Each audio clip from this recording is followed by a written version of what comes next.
The Progressive Democratic Party says the fishing dispute is what the GSLP Liberal government's first year in office will be remembered for.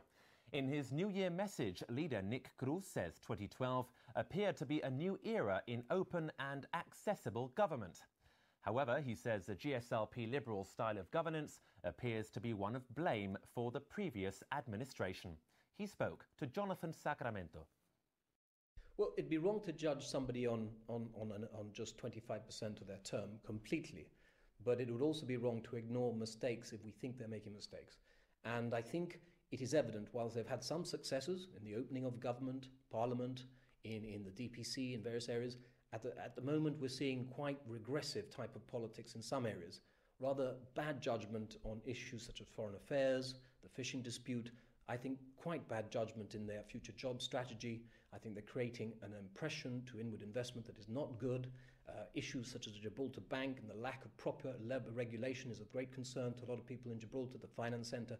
So regrettably, I think in 13 months, there's as many negative signs as there are positives, all of which can be rectified. And at the end of the day, people will be judged on 4 years. But certainly at this point in time, from our perspective, there could be a lot of room for improvement.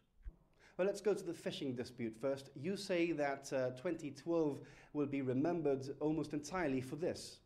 Yes, it will. I mean, there is no doubt that dealing with a difficult PDP government is going to be hard, whoever's in office. And the PDP have stood shoulder to shoulder with this government on that issue. But of course, we know how difficult Spain is, and there's no point in provoking or losing the moral high ground when you debate or you engage them. Inevitably, creating a problem over the fishing dispute in the manner it was created in Facebook, we all know what the situation was naive, it was silly. And we've now put ourselves in a situation that is difficult to extricate ourselves from. So it wasn't the right way of dealing with it. It should have been dealt with in a far more sensible way. And I think, it's an example of lack of judgment, really. And as to your concerns for the management of the Gibraltar Savings Bank? I mean, we came out on the 14th of December and we express, on the one part, we gave credit to the government for actually following through on setting up a Gibraltar Bank. It is necessary in certain areas. But we asked the question whether they would be regulated by the FSC, whether it would be governed independently, and we hoped that the answers would be that they would. We understand that the GSD a couple of days ago also now have joined us in expressing concern, and it appears from the latest response from the government that there is not going to be any Financial Service Commission regulation, that is not going to be any independent governance.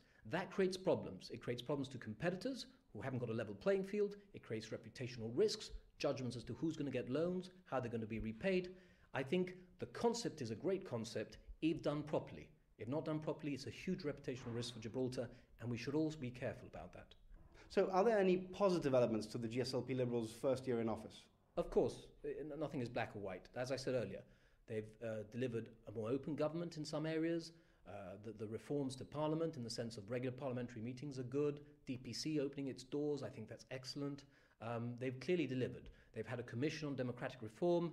We're concerned about its makeup because it didn't have a cross-party existence, as most committees do, and we worry about whether it really is going to be nothing more than lip service, which was a concern we expressed before the election. But, without being too cynical, let's hope that actually it delivers a fair report and that Parliament considers it and sees whether or not we can open up the door in Parliament to sensible and constructive debate.